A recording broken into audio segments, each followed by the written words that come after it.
साथ मौजूद हूँ एक नई वीडियो के साथ। और वीडियो में बात करूँगा एक बीमारी की। एक तो बीमारी बहुत ही मूजी हमारे इर्द गिर्द अभी मौजूद है, अल्लाह ताला इससे हमारी हिफाजत फरमाए।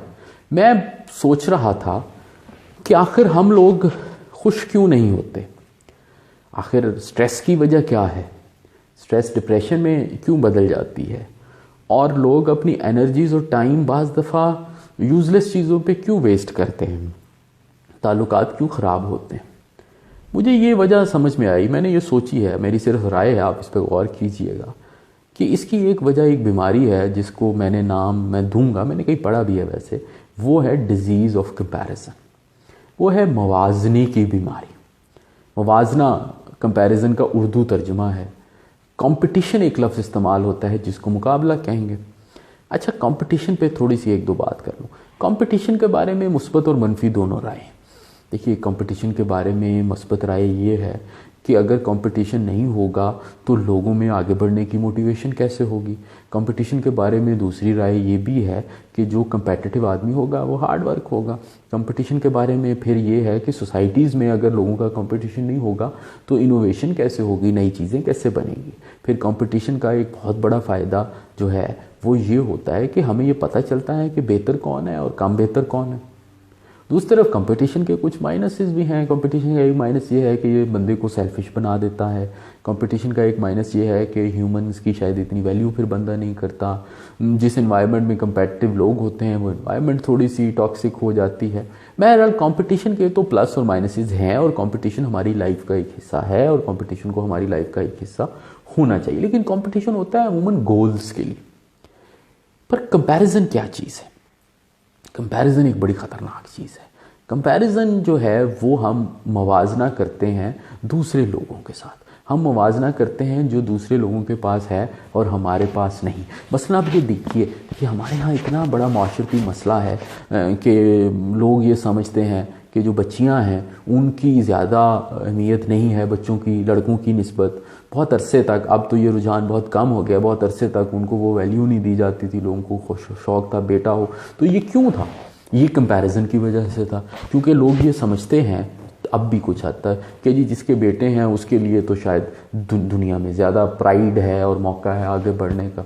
आगे चले जाइए, लोगों के अंदर ये जो नफ़रत है और ये जो हसद है ये क्यों आता है? कंपैरिजन की वजह से आता है। लोग ये कंपेयर करते हैं कि ये आगे निकल गया, मैं पीछे रह गया, उसकी वजह से हसद आ जाता है। नफ़रत क्यों आती है? नफ़रत जब तक किसी ने आपका नुकसान नहीं पहुंचाया, अगर आपको किसी से नफ़रत है तो वो कंपैरिजन की वजह से है। फिर उसके अलावा स्ट्रेस क्यों आती है? हम ये समझते हैं कि जी फ़लाँ के पास तो गाड़ी है, जो सुजुकी में जा रहा है वो उसको कोरोला गाड़ी वाला से कंपेयर करता है, जो कोरोला वाला है वो लैंड क्रूज़र से करता है, जो लैंड क्रूज़र वाला है शायद मर्सिडीज़ वाले से करता हो, उससे आगे भी गाड़ियाँ हैं। अच्छा, एक घर में एक बच्चा मेडिकल कॉलेज में चला गया है, उसके नेबर्स में या उसके रिलेटिव्स में एक कंपैरिजन शुरू हो गया है कि जी वो मेडिकल कॉलेज में बच्चा या बच्ची चली गई है, तुमने कुछ नहीं किया। एक बच्चे के नंबर ज़्यादा आगे हैं, उसका कंपैरिजन हो रहा है। घरों का कंपैरिजन हो रहा है, खूबसूरती का कंपैरिजन हो रहा है, कोई ज़्यादा खूबसूरत है, मैं उससे कम खूबसूरत हूँ। उसके साथ साथ अब ये जो सोशल मीडिया है इसने कंपैरिजन के नए दरवाजे खोल दिए हैं। हम फेसबुक पे देखते हैं कि लोग पता नहीं कितने खुश हैं, इंस्टाग्राम पे देखते हैं लोग पता नहीं कितने खूबसूरत हैं, ट्विटर पे देखते हैं लोग पता नहीं कितने इन्फॉर्म्ड हैं, लिंक्डइन पे देखते हैं पता नहीं लोग इतने पढ़े लिखे हैं। तो बंदा थोड़ा सा डिमोरलाइज हो जाता है कि यार पता नहीं मैं तो इसमें फेयर ही नहीं करता। लोग तो पता नहीं किधर किधर वेकेशंस कर रहे हैं, लोग बच्चों की सालगिरह कर रहे हैं जिसमें 500 हज़ार बंदा आ रहा है, इतने बड़े बड़े गिफ्ट आ रहे हैं और इतनी अच्छी अच्छी तस्वीरें लगा रहे हैं। तो ये कंपैरिजन जो है ये फिर एक डिजीज़ बन जाता है। ये कंपैरिजन जो है ये एक बीमारी बन जाता है। और इस बीमारी के फिर नुकसानात क्या होते हैं? इस बीमारी का एक नुकसानात जो हैं वो एंगर है, वो हसद है, वो नफ़रत है, वो स्ट्रेस है। और उसके नतीजे में बहुत सारी एफर्ट ज़ाया हो रही हैं, घरों में लड़ाइयाँ हो रही हैं, बच्चों को स्ट्रेस मिल रही है, वो अपने मसाइल का शिकार हैं। तो ये जो एक कंपैरिजन की बीमारी है इससे कैसे बचा जाए? मैं इसके बारे में सोच रहा था कि हम ये नहीं कह सकते, मैं ये बिल्कुल मानूंगा कि बिल्कुल ही कंपैरिजन ना हो, यानी कि फिर तो वो मिसाल हो जाएगी कि हम दुनिया से कट के रह जाएं। आफ्टर ऑल बंदा जो है वो सोशल एनिमल है, इंसान को लोगों से मिलना होता है, इंसान को लोगों के पास जाना होता है। आप ना चाहते हुए भी कंपैरिजन करेंगे और उसके साथ साथ फिर भी ये है कि अगर आप कंपैरिजन नहीं कर रहे तो गोया आप एस्केपिस्ट हैं, आप फरार दुनिया की हकीकतों से कर रहे हैं, आपने रेत में मुंह छुपाया हुआ है, आप वो मतलब देख के तूफ़ान को देख के आंखें बंद की हुई हैं।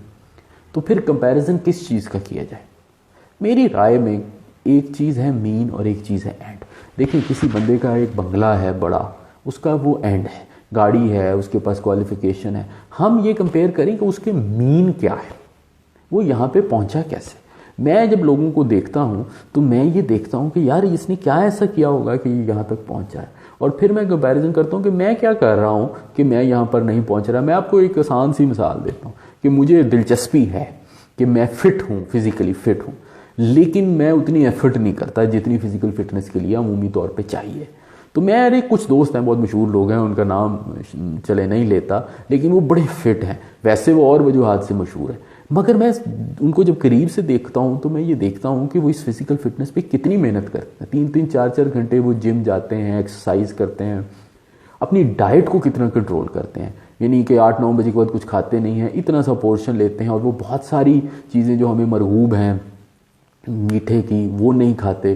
तो अपनी ज़िंदगी को उन्होंने कितना डिसिप्लिन किया। तो मैं जब कंपैरिजन करता हूँ तो मैं ये नहीं करता कि वो फिट हैं और मैं फिट नहीं हूँ, मैं ये कंपैरिजन करता हूँ कि कितनी एफर्ट कर रहे हैं और मैं कितनी एफर्ट नहीं कर रहा। इसी तरह जो लोग कामयाब हैं, मैं उनसे ये देखता हूँ कि क्यों कामयाब हैं। आखिर उन्होंने अपना टैलेंट बढ़ाया, उन्होंने अपना स्किल बढ़ाया, उन्होंने अपनी एफर्ट बढ़ाई, उन्होंने अपना हार्डवर्क बताया, और मैं उसको अपने आप से कंपेयर करता हूँ कि मैं क्या कर रहा हूँ। तो मुझे फिर उस वक्त उतना अफसोस, उस लेवल अफसोस अपने ऊपर होता है, कम से कम मुझे कोई जेलसी फील नहीं होती, क्योंकि एक बंदा जो है जो इतनी एफर्ट कर रहा है, मतलब मेरे कई दोस्त हैं वो डिग्रीज भी कर रहे हैं, स्किल भी सीख रहे हैं, बिजनेसेस भी कर रहे हैं, तो ये वो लोग हैं जो बड़ा काम कर रहे हैं।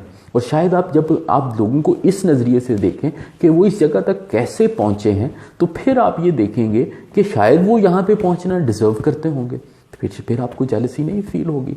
अच्छा, उसके अलावा मीन्स में कुछ ऐसे मीन्स हैं जो आपके पास हैं ही नहीं।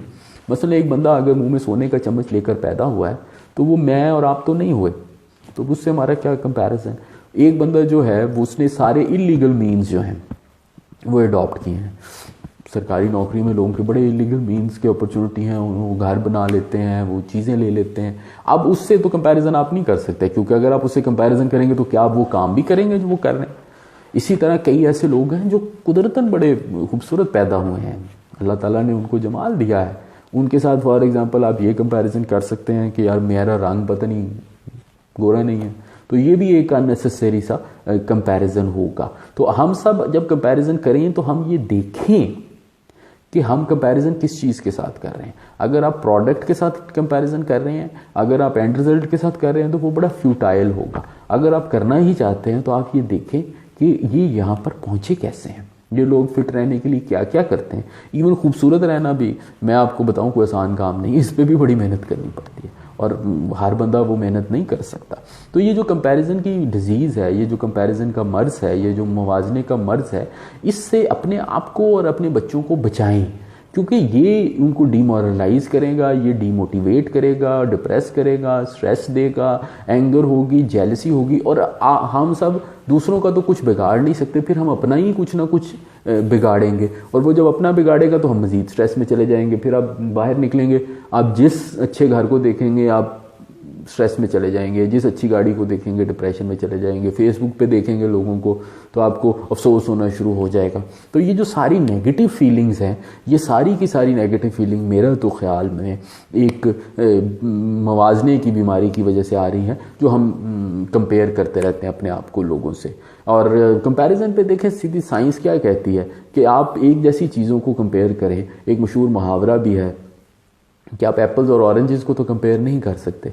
दो बच्चे जो पैदा होते हैं उनके भी नेचुरल टैलेंट में, एक घर में जो पैदा होते हैं उनके भी नेचुरल टैलेंट में फ़र्क होता है, जुड़वा भाइयों के टैलेंट में फ़र्क होता है। तो जब लोगों के टैलेंट में फ़र्क है, लोगों की एफर्ट में फ़र्क है, तो उनके एंड रिजल्ट पे भी तो फ़र्क होगा। तो आप ये देखिए कि वो फ़र्क जो है वो आया कहाँ से है। ये जो वैसे मुवाजना है ये बहुत नुकसान पहुंचा रहा है।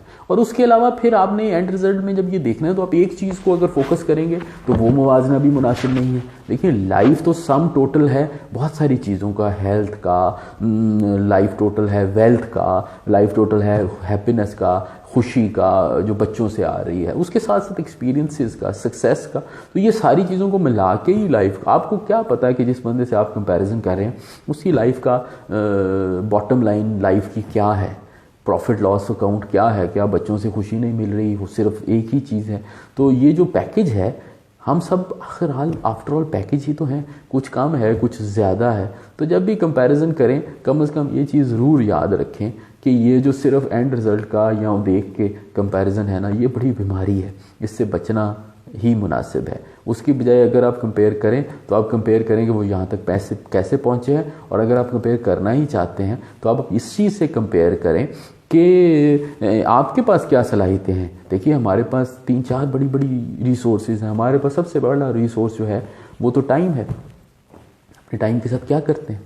दूसरा हमारा जो रिसोर्स है वो हमारी हेल्थ है। आप जिन लोगों की सेहत अच्छी नहीं है आप उन पे गौर कीजिए कि उनकी ज़िंदगी में कितने मिसाइल हैं। तीसरा ये है कि हम सबको कुछ ना कुछ तालीम भी मिली है, हम उसका क्या इस्तेमाल कर रहे हैं। चौथी चीज़ ये है कि जो हमें एक दुनिया में वैसे वसाइल मिले हैं, डिजिटल एज है, नॉलेज इतना अवेलेबल है, उसका क्या कर रहे हैं। पाँचवीं चीज़ ये है कि अपॉर्चुनिटीज़ का क्या कर रहे हैं। तो जब आप ये सोचेंगे तो फिर शायद ये कंपैरिजन ना करें। वो पुरानी सी बात है कि अपने गिरबान में झांकना बड़ा ज़रूरी है। जब अपने गिरबान में झांकने का अखलाकी तौर पे कहा जाता है तो वो उसके साथ साथ सलाहियतों के हवाले से भी कहा जाता है। तो ये ज़रूर गौर करें कि लोग जो हैं वहाँ तक कैसे पहुँचेंगे। तो आप सोचेंगे कि जिस एफ़र्ट की ज़रूरत है, जिस टैलेंट की ज़रूरत है, जिस स्किल की ज़रूरत है, जिस इनिशिएटिव की ज़रूरत है, अगर वो आप लेकर आएंगे तो आप भी इंशाल्लाह कहीं ना कहीं पहुँच गए। मैं तो यही पहुँचेंगे और मैं तो यही सोचता हूँ कि ये कंपैरिजन मैं करूं कि वो क्या काम ऐसा है जो वो कर रहे हैं पॉजिटिवली अच्छे तरीके से, जो मैं नहीं कर रहा। अपना ख्याल रखिए। Thank you very much.